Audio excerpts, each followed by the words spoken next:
Hi! Welcome back to my channel with another video. And para sa video natin ngayong araw is gagawan natin ng final update itong muntik na nating makalimutan. Kung naaalala nyo pa to.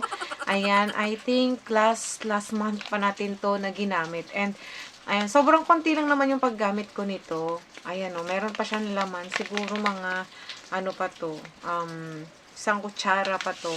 And ganun din ito. Meron pa siyang laman.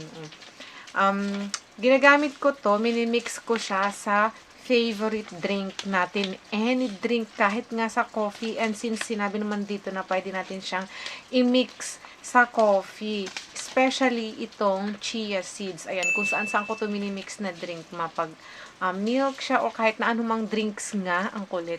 Kahit anong drinks, kahit tubig pa nga, ayan, nilalagyan natin ito. Siyempre, kailangan isa-soak muna natin siya. Nag-wait ako ng 30 minutes bago ko siya i-consume. Ayan, so yung coffee ko as in malamig bago ko siya maubos. Kasi nga iniintay ko siya na ayong mag-expand itong chia seeds kasi 'di ba nag-expand ito and ayun tumataba siya or parang nagiging jelly like siya. Parang buto siya na merong na lumalaki ganun.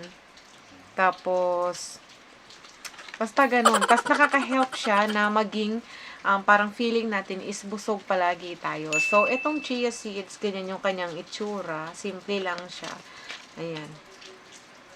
So, ito din, ganun din naman siya. Simple lang din siya. Pero, hindi ko kasi gaanong mabasa yung mga nakalagay dito kasi sobrang liliit. Ayan. So, dapat dito na lang nila nilagay, diba, sa likod para naman mabasa natin. Kasi, ang liliit talaga. Ang sakit niya sa mata. Alam mo yung feeling ng pagka tinatry mo siyang basahin is parang may tumutusok na, na something sa mata mo. Ganun siya. Kasi, ang liliit nga nung, nung kanyang mga letters, mga letra niya. So, ito yung collagen powder na unflavored. Tapos, ito naman yung chia seeds.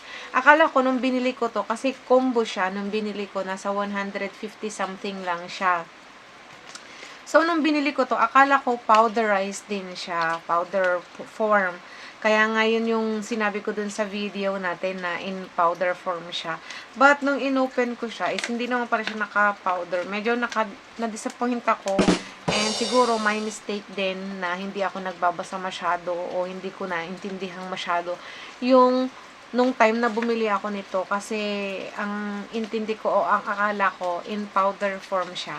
Ayan, pareho na powder pero hindi pala. Ito lang pala yun and ito is hindi siya naka-powder. Pero okay lang naman.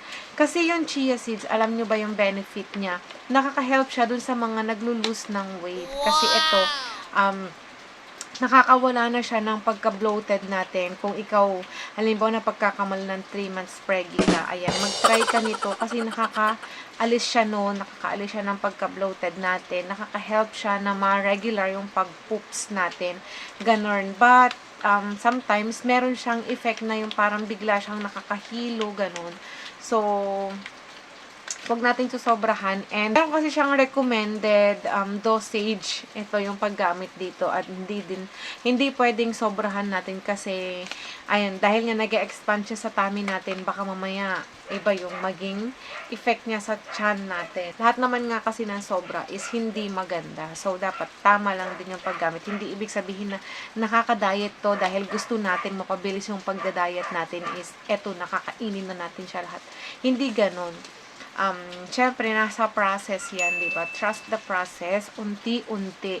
Hindi yan mangyayari na magda-diet tayo overnight is, ayun, pumayat na tayo kinabukasan after natin mag-take ng ganito. Hindi ganun. Syempre, depende sa katawan natin yan kung paano siya mag-react sa mga bagay o sa mga products na ginagamit natin. Kahit anong product yan, pampaputi, pampapayat, pang-gain ng weight, ganon.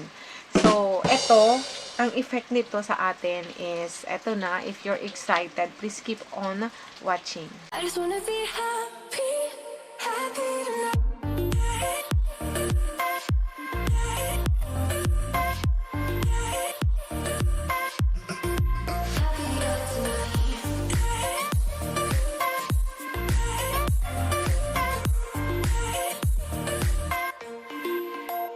So, yun nga palang mga link ng products na to ay nasa ating description box. Ayan, if you're interested to try this product yourself, syempre, available yan sa ating description box. And, i-grab nyo na ngayon kasi ang dami-dami nilang mga promo, mga sale, ba diba, ngayong bare months. And, syempre, para, balik alindog tayo before Christmas. Kasi pag Christmas, hindi na natin mapigilan yung, marami, kaliwat ka ng mga handaan dyan. So, kailangan magbuwas muna tayo ng timbang bago tayo humantong doon para ayun, may space na yung tummy natin.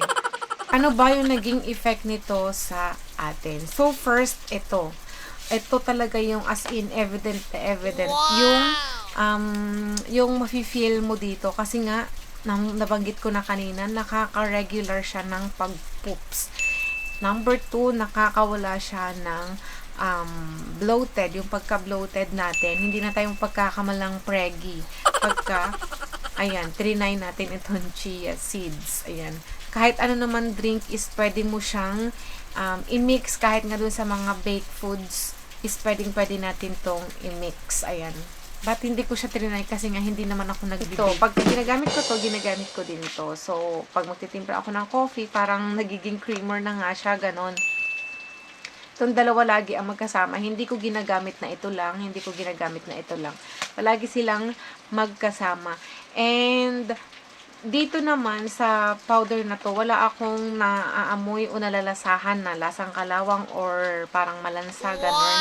Wala. Parang nga siyang para siyang creamer, ganun. Pagka inaano ko siya sa coffee, para lang siyang creamer. Pero, ayan, hindi ko alam kung may nangyari ba sa skin natin nung nagtitake tayo nito. Kasi, ang nakikita ko lang na result niya is nakaka-regular siya ng pag-poops and nakakawala siya ng bloated. Yung doon sa kung nakakatulong ba siya sa pagtulog natin, hindi ko masyadong napansin kasi nga hindi naman tayo antukin nung nagtatry tayo dito. Unlike sa mga ibang iniinom natin, diba, before na, ayun, pagkainom pa lang natin, 30 minutes, parang ang sakit ng ulo natin dahil nga antok na antok tayo, ganun. But this one is, wala akong naramdaman na mga ganun. Yun lang dalawa yung ramdam na ramdam ko nung nag-try ako ng product na to. But, maganda pa rin siyang ituloy-tuloy kasi nga nakaka-help talaga yung chia seeds and hindi lang naman yun yung benefits ng chia seeds sa atin. Marami siya, pwede niyo siyang i-research. So, hindi ko na siya iisa-isahin. And, same thing din dito sa collagen. Ayan, maganda yung collagen sa skin natin, sa guts natin, sa overall beauty health natin. So, hindi ko lang siya masyadong naramdaman dito. Ayan, dahil nga siguro may kasabay siya. Ito yung anong-ano ko, kitang-kita ko yung pag-effect niya sa akin. Or, hindi ko sure kung effect nilang dalawa yon.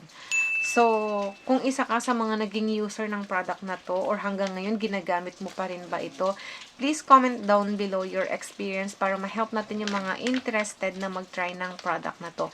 And for those of you na gustong bumili ng product na to, ilalagay ko po yung link ng mga products sa description box. So, there you have it. Stay beautiful and kita-kits on our next video. Bye-bye!